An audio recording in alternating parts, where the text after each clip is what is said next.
Les gens fantasment souvent sur l'immortalité. Mais que se passerait-il si un être humain pouvait vivre plusieurs centaines d'années, et des milliers? À quoi pourrait ressembler un immortel? De quoi s'occuperait-il? Quelle relation aurait-il avec la famille et la religion? Et si un homme du Paléolithique supérieur pouvait survivre jusqu'à notre époque, à quoi ressemblerait-il en 2007? Le réalisateur Richard Schenkman a tenté de soulever ces questions dans le film de science-fiction L'homme de la Terre. Et cette fiction pousse à réfléchir au réel. Le film commence par des plans où un homme d'environ 35 ans charge des affaires dans la benne ouverte d'un pick-up devant sa maison. 2 voitures arrivent, des personnes en sortent. Dan, Sandy, Harry et Edith. Ce sont des collègues et amis du personnage principal, le professeur John Oldman. Ils ne comprennent pas pourquoi il s'apprête à partir, et en plus sans dire au revoir. Dan plaisante en disant qu'il est sûrement pressé de prendre la tête d'un département à Stanford. Et Harry montre un panier de nourriture et regrette qu'ils aient si peu de temps, sinon ils auraient fait quelque chose de grandiose. Edith remarque un tableau près de la voiture. Elle est fascinée. Cela ressemble beaucoup à du Van Gogh, mais elle ne l'avait jamais vu auparavant. John dit que c'est un cadeau d'un ami. Edith est surprise. Cela ressemble vraiment à un original. John invite ses amis à entrer. Les gens lui demandent de dire la vérité. Pourquoi abandonner la maison et 10 ans d'enseignement? John répond qu'il ne peut pas rester longtemps au même endroit, mais ses amis n'y croient pas. Ce n'est pas possible que cela arrive si souvent. Il n'a que 35 ans et en 10 ans, il n'a pas du tout vieilli. N'importe quelle femme de la faculté donnerait tout pour connaître ce secret. À ce moment-là, le professeur d'archéologie, Art Jenkins, arrive avec sa petite amie, l'étudiante Linda. Il offre à John, en souvenir, un livre sur des grottes préhistoriques et lui demande aussi où il part. John répète qu'il aime simplement déménager, puis sort une bouteille de whisky coûteux. Tout le monde s'anime et oublie les questions désagréables. Ils se mettent en cercle et lui souhaitent une longue vie et bonne chance. Sur une étagère, Dan trouve un étrange objet en os. C'est un burin, un outil en silex utilisé pour sculpter le bois et l'os. Et ce type d'outil était utilisé par les Cro-Magnons au Paléolithique. Pendant que le groupe examine l'artefact, John demande soudain ce qu'ils en pensent. Si un homme du Paléolithique supérieur avait pu vivre jusqu'à aujourd'hui, à quoi ressemblerait-il? Dan répond que, comme le dit le livre d'art, il pourrait être comme n'importe lequel d'entre eux. Et s'il avait vécu 140 siècles, il aurait changé à chaque siècle vécu. Autrement dit, les gens du Paléolithique supérieur avaient la même intelligence que l'homme moderne. Ils savaient simplement moins de choses. Linda demande, et selon le biologiste, qu'est-ce qui pourrait le maintenir en vie? Le biologiste Harry répond que ce devrait être une régénération complète des cellules du corps. On pense qu'elle est programmée pour une durée de vie d'environ 190 ans. Edith se lamente, car beaucoup aimeraient connaître le secret de la vie éternelle. Harry dit que, pour une époque, c'est de la magie, et pour une autre, c'est de la science. Vous preniez Colomb et Copernic pour des fous, et là, John annonce qu'il aurait pu partir avec Colomb. Seulement, il n'est pas aventurier de nature, et de toute façon, il était sûr que la Terre était ronde. Mais à l'époque, il pensait encore qu'il existait quelque part un bord d'où l'on pouvait tomber. Les amis ne sont pas certains, ils sourient, pensant que c'est une blague. John répond que non. Tous les 10 ans environ, les gens commencent à remarquer qu'il ne change pas, et il est obligé de partir. Les amis sont perplexes. Serait-il un Cro-Magnon? John dit qu'au moins depuis 4000 ans, depuis la Mésopotamie, il en est sûr. Dans sa première vie, il a vécu jusqu'à environ 35 ans, et il est devenu le chef de sa tribu car il le considérait comme un magicien, et il n'a même pas eu à se battre pour cela. Mais ensuite, la peur est apparue, et ils l'ont chassé. Les gens pensaient qu'il leur volait leur force vitale pour rester jeune. On le poursuivait parce qu'il ne mourait pas. C'est ainsi qu'est née l'habitude de se joindre à de nouvelles tribus rencontrées sur son chemin. Au début, John pensait que quelque chose n'allait pas chez lui. Peut-être qu'il était mauvais, et c'est pour ça qu'il ne mourait pas. Puis, il a pensé qu'il était maudit, ou, au contraire, qu'il avait reçu une bénédiction. Ensuite, il a décidé qu'il avait un but. Et maintenant, il pense qu'il est simplement apparu. Les amis sont intrigués.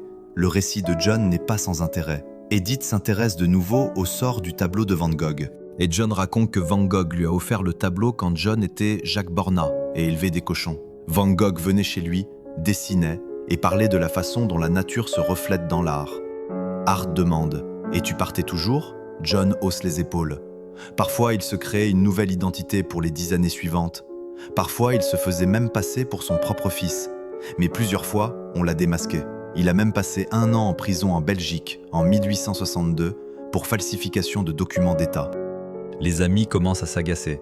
John a une réponse à toutes les questions, sauf à une seule. Pourquoi fait-il ça?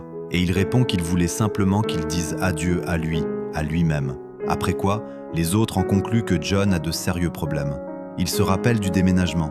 Il doit encore porter des cartons. Pendant que les hommes transportent les affaires, Harry essaie de trouver un micro caché ou une caméra. Personne n'arrive à croire à la réalité de ce qui se passe. Près de la voiture, Sandy avoue à John qu'elle l'aime. Il dit qu'elle ne lui est pas indifférente.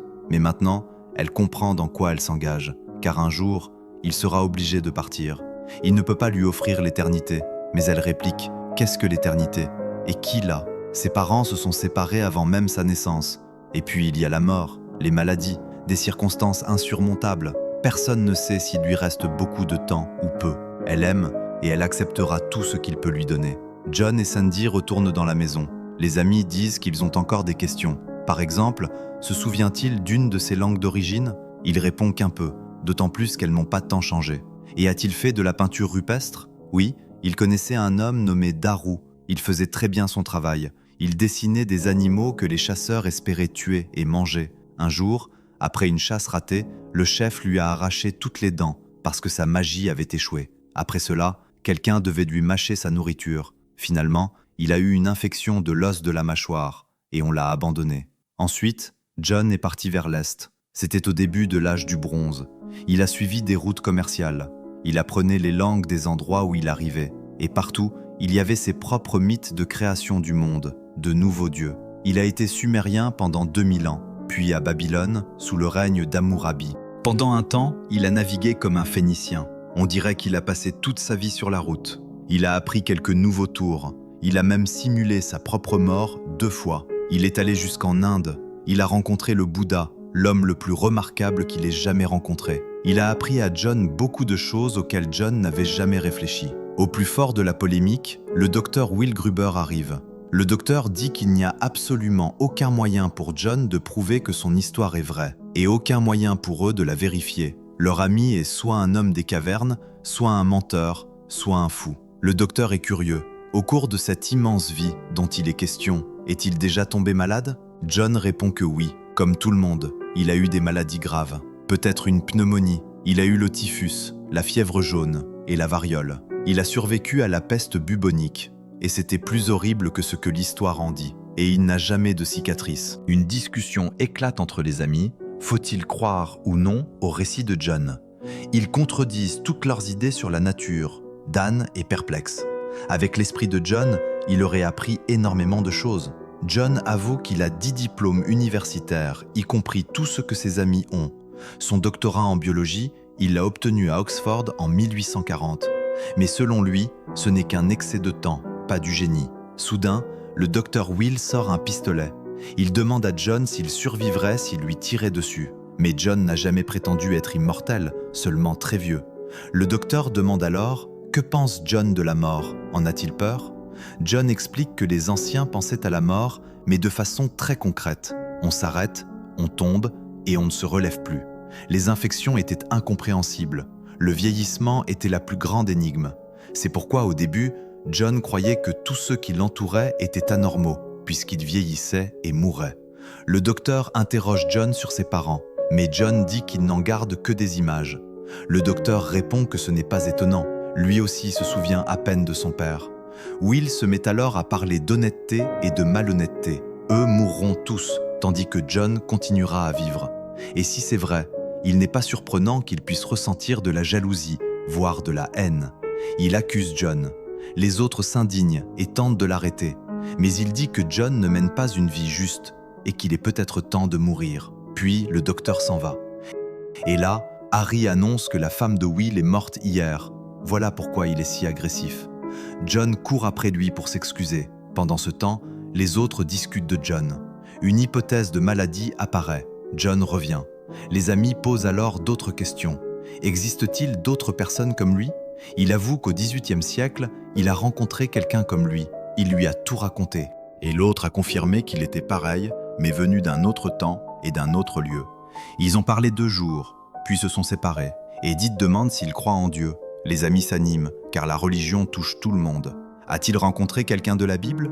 A-t-il été quelqu'un dans l'histoire des religions? Les hypothèses fusent. Edith est outrée. C'est un sacrilège. John raconte qu'autrefois, il a rencontré le Bouddha. Ce qu'il a entendu lui a plu. Il a longuement réfléchi à tout cela pendant 500 ans. Puis il est devenu étrusque. Il s'est fondu dans l'Empire romain. Et il n'a pas aimé le voir se transformer en une immense machine à tuer. Alors il est parti au Moyen-Orient, en se demandant pourquoi ne pas transmettre l'enseignement du Bouddha sous une forme renouvelée. Il a essayé.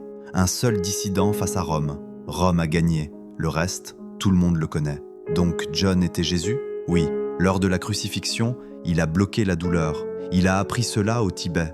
Il ralentissait aussi ses processus vitaux au point qu'ils étaient indétectables. Tout le monde a cru qu'il était mort. On l'a descendu de la croix et déposé dans une grotte. Quand il a repris connaissance, il a voulu partir discrètement, mais une poignée de fanatiques ne l'a pas laissé faire. C'est ainsi qu'il a ressuscité. Puis il est parti vers l'Europe centrale. Il ne peut pas le prouver, il ne garde pas de cicatrices. Et puis on l'attachait. Mais sur les icônes, le sang et les clous paraissent plus convaincants. Edith est outrée. John blesse profondément ses sentiments. Les amis se mettent à discuter de religion. John dit qu'il prêchait que l'enseignement du Christ, c'est la tolérance, la fraternité, l'amour. La vie, elle est là, sur terre, ici et maintenant.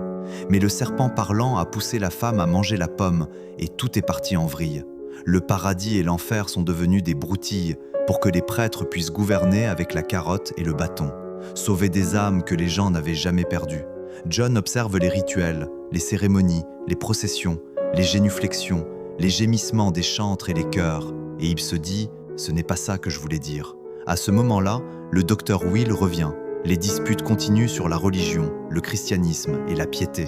Les amis se creusent la tête. Invention, trouble psychique, mais ils ne trouvent pas de réponse. John a complètement embrouillé 4 universitaires. Il continue en disant que la religion, ce n'est pas ce qui se passe aujourd'hui. L'Église est née de contes.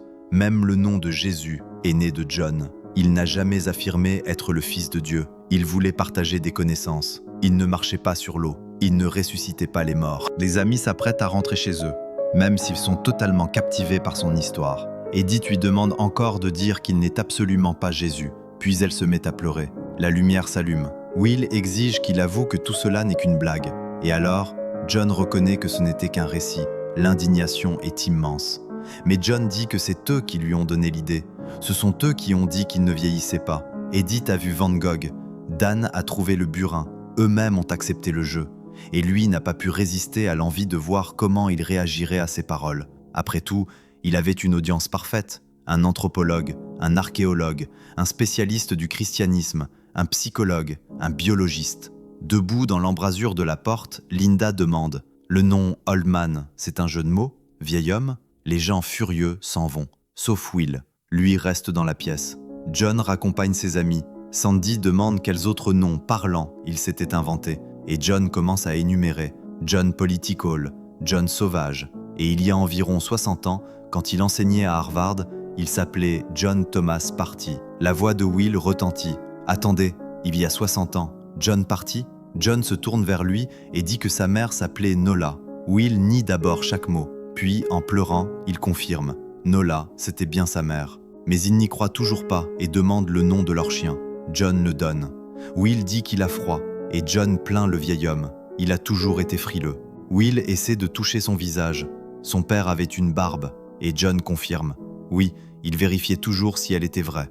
Will s'effondre. Devant la maison, une ambulance et la police arrivent. On sort le corps de Will sur une civière. Il est recouvert jusqu'à la tête. Tout le monde s'en va. Sandy demande s'il a déjà vu mourir son enfant adulte. John secoue la tête. Non. Il monte dans sa voiture et s'éloigne de la maison. Sandy le regarde partir. Au tournant, la voiture s'arrête. La jeune femme souriante s'avance vers elle. L'homme de la Terre est un film très ambigu. Pourtant, il pousse à réfléchir. Il soulève des questions très complexes de moralité, d'éthique et de religion. C'est d'autant plus intéressant de suivre l'élan de la pensée humaine et de se dire « et si c'était vrai ?» Les amis, merci d'avoir regardé. Écrivez dans les commentaires ce que vous pensez de ce film et n'oubliez pas, s'il vous plaît, de nous soutenir avec un like et de vous abonner.